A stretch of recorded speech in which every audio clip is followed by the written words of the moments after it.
Hello students, today I am again here with a new lesson which is Albert Einstein at school, and the lesson is written by Patrick Pringle. Very first let us know something about the writer. His full name is Lawrence Patrick Pringle. He was born in America. He is a very famous writer, photographer and a very famous educator also. He wrote a biography about Albert Einstein. Students, there is a difference between biography and autobiography. Biography is written by a person for another person, while autobiography is written by a person for himself or herself. So let us start the explanation of the lesson Albert Einstein at school. Modern physics के जनक Albert Einstein ने सापेक्षता के सिद्धांत की खोज की है, जिसने फिजिक्स में क्रांति ला दी है। हम में से कई लोग ऐसे हैं जिन्हें ये पता नहीं है कि अपने स्कूल के दिनों में एल्बर्ट आइंस्टीन बहुत ही लेज़ी स्टूडेंट्स थे और उन्हें स्कूल से उनके लेज़ीनेस के कारण निकाल दिया गया था। कोई भी टीचर उन्हें स्कूल में पसंद नहीं करते थे और वो भी स्कूल जाना पसंद नहीं करते थे। एट लास्ट उन्होंने ये डिसीज़न ले लिया कि उन्हें स्कूल से पीछा छुड़ाना है। एक बार स्कूल में हिस्ट्री के टीचर मिस्टर बैरॉन ने उनसे ये पूछा कि पर्शिया फ्रेंच से वाटरलू में कब हारा था। तो एल्बर्ट का कहना था कि हिस्ट्री की डेट्स को याद रखना मूर्खता है, क्योंकि इन डेट्स को कभी भी हम किताबों में खोज सकते हैं और मालूम कर सकते हैं। तो हिस्ट्री टीचर कहते हैं कि यदि तुमने नहीं पढ़ा, तुम्हें इतनी बार बताया है, फिर भी तुमने याद नहीं किया, तो फिर तुम्हारी एजुकेशन का मतलब क्या है। और फिर ऐसे तो एजुकेशन सिस्टम का कोई मतलब ही नहीं है। जब तुम्हें सारी चीज़ें बुक्स में ही मिल जाएंगी, तो फिर तुम्हारे स्कूल आने का मतलब क्या है। तो एल्बर्ट आइंस्टीन कहते हैं कि हाँ, बिल्कुल सही बात है। तो ये सुनकर उनके हिस्ट्री टीचर कहते हैं कि फिर तुम मुझे बताओ कि किस तरह का एजुकेशन सिस्टम होना चाहिए। तो ये बात सुनकर एल्बर्ट आइंस्टीन कहते हैं कि मुझे ऐसा लगता है कि ये डेट्स याद रखने में कोई फ़ायदा नहीं है। मैं तो इस चीज़ को जानने में इंटरेस्टेड हूँ कि यदि टू कंट्रीज़ के बीच में बैटल होता है तो उसका रीज़न क्या है। These dates are just a factual knowledge and I think we don't need to learn all these. तो ये बात सुनकर उनके टीचर को और ज़्यादा गुस्सा आ जाता है और वो एल्बर्ट से कहते हैं कि अब तुम चुप हो जाओ, मुझे तुम पर बहुत गुस्सा आ रहा है और तुम इस स्कूल के लिए और इस क्लास के लायक नहीं हो। तो एल्बर्ट आइंस्टीन कहते हैं कि आप इस तरह से मुझसे क्यों बातें कर रहे हो। तो उनके हिस्ट्री टीचर कहते हैं कि तुम्हें यदि पढ़ना लिखना नहीं है तो तुम स्कूल क्यों आते हो। तो एल्बर्ट आइंस्टीन कहते हैं कि हाँ, मैं भी स्कूल आना तो नहीं चाहता हूँ, लेकिन मेरे फादर इस बात के लिए एग्री नहीं होंगे। सिर्फ अपने फादर के कहने पर मैं स्कूल आ रहा हूँ। ये बात सुनकर हिस्ट्री टीचर को और ज़्यादा गुस्सा आता है और वो और गुस्से में उससे कहते हैं कि ऐसा ही है तो तुम अब स्कूल मत आया करो। ये सब बातें हो जाती है। तब जब स्कूल से घर आइंस्टीन जाते होते हैं तो उस वक्त वो सोचते हैं कि आज का दिन स्कूल का कितना बुरा था। Not because of this reason that he scolded by his history teacher, but he thinks that it is fruitless to come to school because he wanted to learn something new. He wanted to learn something else which is fruitful, but it was all going in vain. तो वो घर पहुंचते ही अपने एक friend Yuri उसे call करते हैं और स्कूल में जो कुछ हुआ वो सब कुछ उसे बताते हैं। फिर वो यूरी से कहते हैं कि एटलीस्ट तुम एक अच्छे एरिया में तो रहते हो, एक अच्छे माहौल में तो रहते हो। मैं तो इन स्लम्स के बीच में रहता हूँ। माना कि यहाँ पर एटमॉस्फेयर अच्छा नहीं है, इन लोगों को खाना अच्छा नहीं मिलता है, लेकिन सबसे बुरी चीज़ जो है यहाँ पर वो है वायलेंस। चाहे ये शोर मचाए, चाहे कुछ भी करे, मुझे फ़र्क नहीं पड़ता। मुझे सिर्फ वायलेंस बिल्कुल बर्दाश्त नहीं होता और इस वायलेंस में मुझसे रहा नहीं जाता। तुम जहाँ रहते हो कम से कम वहाँ पर इस प्रकार के लोग तो नहीं रहते हैं। तो ये सुनकर यूरी कहता है कि तुम मुझे देखकर ज़्यादा खुश मत हो, क्योंकि मैं जहाँ रहता हूँ वहाँ पर भी ऐसा ही कुछ है। मेरे साथ जो स्टूडेंट्स रहते हैं अभी अभी उनमें से एक ने दूसरे को जान से मार दिया है। तो एल्बर्ट आइंस्टीन कहते हैं कि ऐसी बात है और फिर भी ये स्टूडेंट्स अपने आप को सिविलाइज्ड मानते हैं। तो एल्बर्ट आइंस्टीन का फ्रेंड जो है यूरी, वो कहते हैं कि अगले साल तो तुम भी उस स्कूल से निकलकर यहाँ पर ही मेरे साथ ही पढ़ने आ जाओगे, तो तुम्हें अब चिंता किस बात की है। तो आइंस्टीन कहते हैं कि मुझे तो स्कूल की स्टडी कुछ समझ में ही नहीं आ रही है, बल्कि मुझे तो पास होने तक के कुछ चांसेस नज़र नहीं आ रहे हैं। तो यूरी पूछता है कि क्यों, ऐसा क्यों कह रहे हो। तो एल्बर्ट आइंस्टीन कहते हैं कि मुझे इस स्कूल में कुछ पढ़ाई समझ में ही नहीं आती है, मुझे बिल्कुल इंटरेस्ट ही नहीं आता है यहाँ की पढ़ाई में। और यही सब बातें एल्बर्ट आइंस्टीन अपनी एक सिस्टर एल्सा को भी बताते हैं, जो कभी कभी एल्बर्ट आइंस्टीन से मिलने के लिए वहाँ पर आती है। एल्सा जो कि बर्लिन में रहती है, तो एल्बर्ट आइंस्टीन जब एल्सा को ये सब बातें बताते हैं कि उनका मन बिल्कुल पढ़ाई में नहीं लगता है, तो एल्सा कहती है कि तुम चिंता मत करो, मैंने तुमसे भी ज़्यादा स्टूपिड या डफर स्टूडेंट्स देखे हैं जो एग्ज़ाम को पास कर लेते हैं। उन बच्चों को कुछ समझ में नहीं आता है, वो तो सिर्फ एक तोते की तरह सब कुछ रट लेते हैं और फिर एग्ज़ाम में लिख कर आ जाते हैं। तो एल्बर्ट आइंस्टीन एल्सा से कहते हैं कि यही तो प्रॉब्लम है मेरे साथ में, कि मुझे समझ में कुछ आता नहीं है और ऐसी पढ़ाई का क्या फ़ायदा कि दिमाग में कुछ आ नहीं रहा है, सिर्फ रटना है और लिख कर आ जाना है। तो एग्ज़ाम में जाकर ऐसी पेपर राइटिंग करके आने का क्या मतलब। तो एल्सा कहती है कि ठीक है, वो तुम्हें जैसा भी लगता हो, लेकिन नंबर तो तुम्हें इसी पर मिलने वाले हैं। फिर एल्सा एक एल्बर्ट आइंस्टीन के हाथ में एक बुक देखती है, तो वो उससे पूछती है कि ये तुम आजकल क्या पढ़ रहे हो, वैसे तो तुम्हारा कोई इंटरेस्ट नहीं होता है पढ़ने में, फिर ये तुम क्या पढ़ रहे हो। तो एल्बर्ट आइंस्टीन कहते हैं कि हाँ, ये एक साइंस की बुक है और मुझे तो बहुत ही अच्छा लगता है साइंस पढ़ना, लेकिन हमारे स्कूल में तो कुछ साइंस पढ़ाया ही नहीं जाता है।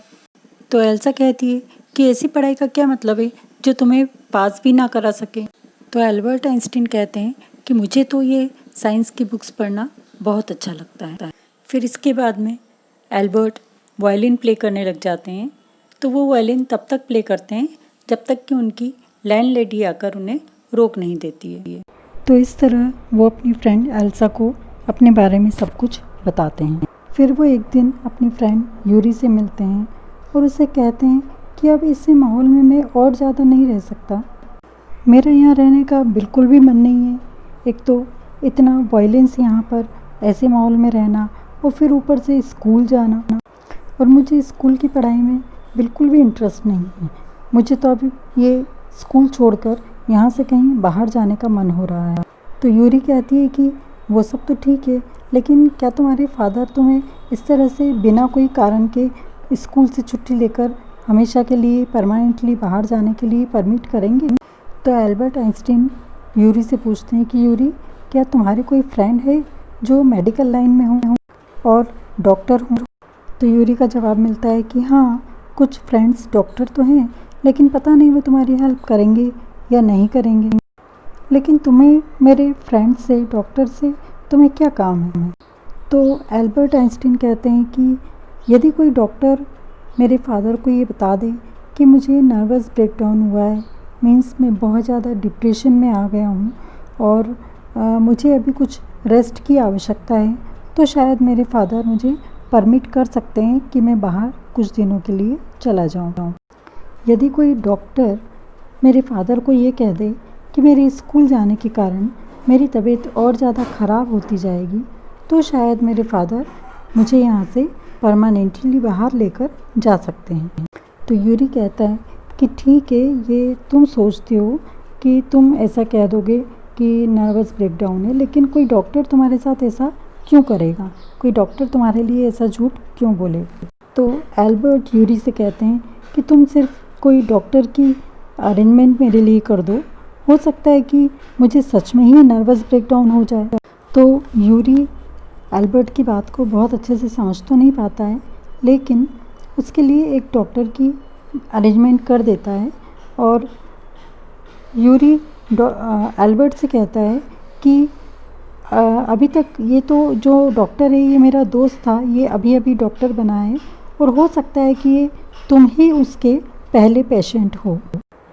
अब एल्बर्ट आइंस्टीन ये डिसाइड कर लेते हैं कि कैसे भी करके मुझे इस स्कूल से बाहर निकलना है। तो जब एक्चुअल में एल्बर्ट आइंस्टीन डॉक्टर के पास जा रहे होते हैं तो वो इतने ज़्यादा कॉन्शियस हो जाते हैं कि वो ये सोचते हैं कि मैं डॉक्टर के पास जाकर क्या बोलूँगा, डॉक्टर मेरी बात को मानेंगे या नहीं। तो एक्चुअल में जब वो डॉक्टर के पास जाते हैं तो उनकी कंडीशन नर्वस ब्रेकडाउन वाली ही हो जाती है। तो डॉक्टर जब एल्बर्ट आइंस्टीन से मिलते हैं तो वो ये कहते हैं कि हाँ, मैं जानता हूँ आपके बारे में, यूरी ने मुझे आपके बारे में सब कुछ बता दिया है। तो एल्बर्ट आइंस्टीन ये सोचते हैं कि यूरी ने ये सब क्यों किया, यूरी को डॉक्टर को ये सब कुछ नहीं बताना चाहिए था। लेकिन क्योंकि वो डॉक्टर बहुत ही, उनकी अंडरस्टैंडिंग बहुत अच्छी होती है, वो एल्बर्ट की फीलिंग्स को समझते हैं, तो वो एल्बर्ट से ये कहते हैं कि ठीक है, मैं मानता हूँ, मैं समझता हूँ कि तुम्हें स्कूल जाना अच्छा नहीं लगता और हिस्ट्री के पूरे फैक्ट्स वगैरह तुम्हें लर्न करना अच्छा नहीं लगता, तो मैं तुम्हें ये लिख कर दे दूँगा कि तुम्हें नर्वस ब्रेकडाउन हुआ है, लेकिन फिर तुम मुझे ये बताओ कि उसके बाद तुम क्या करने वाले हो। तो एल्बर्ट आइंस्टाइन कहते हैं कि जैसे ही मुझे स्कूल से छुट्टी मिल जाएगी मैं इटली अपने पेरेंट्स के पास मिलान में जाऊंगा। तो डॉक्टर पूछते हैं कि वो तो ठीक है कि तुम यहाँ से चले जाओगे, लेकिन यहाँ से जाने के बाद तुम करोगे क्या। तो एल्बर्ट कहते हैं कि यहाँ से जाने के पहले मैं अपने मैथ्स टीचर जो हैं उनसे एक सर्टिफिकेट ले लूँगा कि वो मुझे एक सर्टिफिकेट बना कर दे दें कि मेरा मैथ्स अच्छा है। तो उस सर्टिफिकेट के बेस पर मैं कहीं पर एडमिशन ले लूँगा और फिर मैं उन सब्जेक्ट्स को पढ़ूँगा जिसमें मुझे इंटरेस्ट है। तो डॉक्टर एल्बर्ट से पूछते हैं कि ठीक है, तो फिर तुम्हें कितने दिन का सर्टिफिकेट बना कर दे दूँ। तो एल्बर्ट कहते हैं कि मुझे 6 मंथ का सर्टिफिकेट चाहिए। तो डॉक्टर कहते हैं कि ठीक है, मैं 6 मंथ का सर्टिफिकेट तुम्हें बना कर दे देता हूँ। तो एल्बर्ट कहते हैं कि हाँ, मुझे 6 मंथ का सर्टिफिकेट दे दो और उसमें आप ये भी लिख देना कि यदि मैं 6 मंथ तक स्कूल गया तो मुझे सीवियर नर्वस ब्रेकडाउन हो जाएगा। तो डॉक्टर एल्बर्ट आइंस्टाइन को एक सर्टिफिकेट बना कर दे देते हैं 6 मंथ के लिए। तो सर्टिफिकेट लेने के बाद एल्बर्ट डॉक्टर से पूछते हैं कि आपने ये जो सर्टिफिकेट मुझे बना कर दिया है इसके बदले में मैं आपको कितना पे करूं। तो डॉक्टर कहते हैं कि मुझे इसके बदले में कुछ भी नहीं चाहिए, जो तुम्हारा दोस्त है यूरी, तुम बस उसे एक बार लंच पर बुला लो क्योंकि ये तुम्हारा बहुत ही अच्छा फ्रेंड है। तो एल्बर्ट आइंस्टीन डॉक्टर के कहने पर यूरी को एक बार अपने यहाँ इनवाइट करते हैं। उसके पास ज़्यादा पैसे तो नहीं होते हैं, तो फिर भी वो एल्बर्ट आइंस्टीन यूरी को इनवाइट करते हैं और उसे पूरी बात, डॉक्टर की कही हुई पूरी बात यूरी को बताते हैं। फिर अगले दिन जब एल्बर्ट आइंस्टाइन स्कूल जाते हैं तो स्कूल जाकर वो अपने मैथ्स टीचर से सारी बात लिखवा लेते हैं। तो फिर मैथ्स टीचर पूछते हैं कि और मैं इस सर्टिफिकेट में तुम्हें और क्या लिख कर दूँ, क्या मैं ये लिख कर दूँ कि यदि मैंने तुम्हें कुछ और टाइम यहाँ पर पढ़ाया तो तुम मुझे भी बीट कर दोगे। फिर मैथ्स टीचर कहते हैं कि क्योंकि एक टाइम ऐसा आने वाला है कि तुम मुझे पढ़ाओगे, तुम इतने एक्सपर्ट हो मैथ्स में कि तुम मुझे आगे चलकर पढ़ाने वाले हो, क्योंकि तुम्हारी मैथ्स सब्जेक्ट में नॉलेज बहुत अच्छी है और तुम आगे चलकर मैथ्स में बहुत अच्छा करने वाले हो। तो इस तरह से मैथ्स के टीचर उसको एक सर्टिफिकेट बनाकर दे देते हैं। फिर मैथ्स के टीचर उससे पूछते हैं कि अब तुम कहाँ जाओगे। तो वो कहता है कि मैं अब अपने पेरेंट्स के पास इटली में मिलान में चला जाऊँगा। तो मैथ्स के टीचर अब उससे गुड बाय कहते हैं। तो एल्बर्ट आइंस्टीन पूछते हैं कि आपको कैसे पता है कि मैं जाने वाला हूँ। तो मैथ्स के टीचर कहते हैं कि जब तुम्हें ये बात नहीं पता थी कि तुम स्कूल छोड़कर जाने वाले हो मुझे तब से ये बात पता है कि तुम ये स्कूल छोड़कर एक दिन चले जाओगे। इट मीन्स मैथ्स के टीचर को ये पता होता है कि उनका जो स्टूडेंट है वो बहुत ज़्यादा इंटेलिजेंट है और इतना कैपेबल है कि वो कहीं और जगह जाएगा और बहुत कुछ पाने को वो डिज़र्व करता है, because he can achieve the best. फिर मैथ्स के टीचर से बात करने के बाद में एल्बर्ट आइंस्टाइन अपने प्रिंसिपल के पास जाते हैं। तो प्रिंसिपल ऑफिस के पास जाकर उन्हें पता चलता है कि ये तो एक बहुत अच्छी बात है कि प्रिंसिपल ने ऑलरेडी उन्हें बुला रखा है। तो एल्बर्ट सोचते हैं कि चलो ये तो बहुत ही अच्छी बात है कि अब मुझे प्रिंसिपल ऑफिस के बाहर वेट नहीं करना पड़ेगा, मैं डायरेक्टली जाकर प्रिंसिपल सर से बात कर सकता हूँ।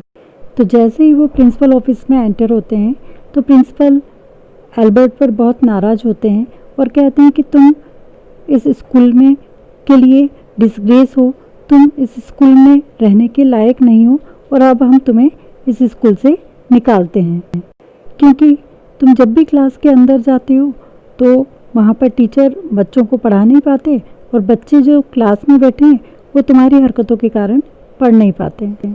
तो जब प्रिंसिपल एल्बर्ट को ये कहते हैं कि वो उन्हें निकाल रहे हैं स्कूल से, तो ये सुनकर एल्बर्ट थोड़ा सा खुश भी हो जाते हैं।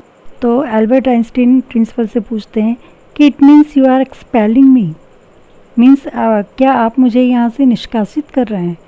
तो प्रिंसिपल कहते हैं कि yes we are expelling you. तो ये बात सुनकर एल्बर्ट आइंस्टीन खुश हो जाते हैं कि चलो अब तो मुझे मेडिकल सर्टिफिकेट की भी ज़रूरत नहीं पड़ी।